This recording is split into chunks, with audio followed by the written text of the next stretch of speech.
पता है, आर्यवर्धन सर की तबीयत अचानक बहुत ज्यादा बिगड़ गई है। उन्हें हार्ट अटैक आया है और डॉक्टरों के मुताबिक उनके हार्ट की आर्टरी में लगभग 80 से 85% तक ब्लॉकेज है।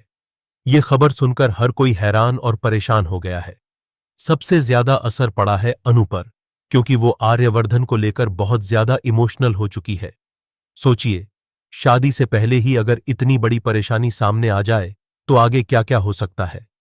अनु के साथ जो कुछ भी हो रहा है वो वाकई बहुत मुश्किल है। एक तरफ उसकी उम्र काफी कम है और दूसरी तरफ आर्यवर्धन की उम्र ज्यादा होने के साथ साथ उनकी हेल्थ भी ठीक नहीं है। यही वजह है कि समाज वाले भी तरह तरह की बातें बनाने लगे हैं। अब अनु के माता पिता भी बहुत बड़ी दुविधा में फंस गए हैं। वो बार बार यही सोच रहे हैं कि क्या इस शादी को आगे बढ़ाना सही होगा या नहीं। उनकी चिंता भी जायज है, क्योंकि हर माता पिता अपनी बेटी के भविष्य को लेकर सतर्क रहते हैं। वहीं दूसरी तरफ अनु का हाल बहुत ही बुरा हो चुका है।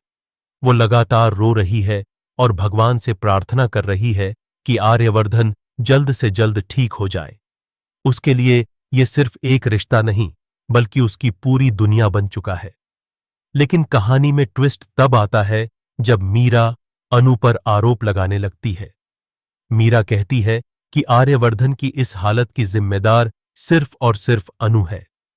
ये सुनकर माहौल और ज्यादा खराब हो जाता है और अनु पर सवाल उठने लगते हैं।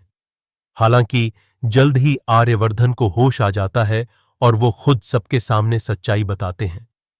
वो साफ शब्दों में कहते हैं कि इसमें अनु की कोई गलती नहीं है। असली वजह यह है कि उन्होंने समय पर अपनी दवाइयां नहीं लीं, जिसकी वजह से उनकी हालत इतनी खराब हुई। आर्यवर्धन की ये बात सुनकर सब चुप हो जाते हैं और मीरा को भी करारा जवाब मिलता है। अब अनु पर लगे सारे आरोप धीरे धीरे खत्म होने लगते हैं।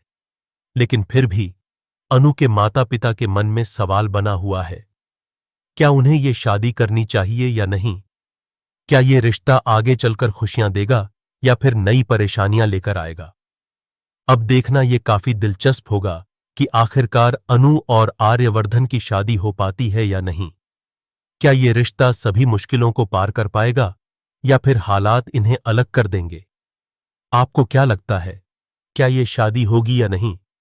अपनी राय कमेंट में जरूर बताएं।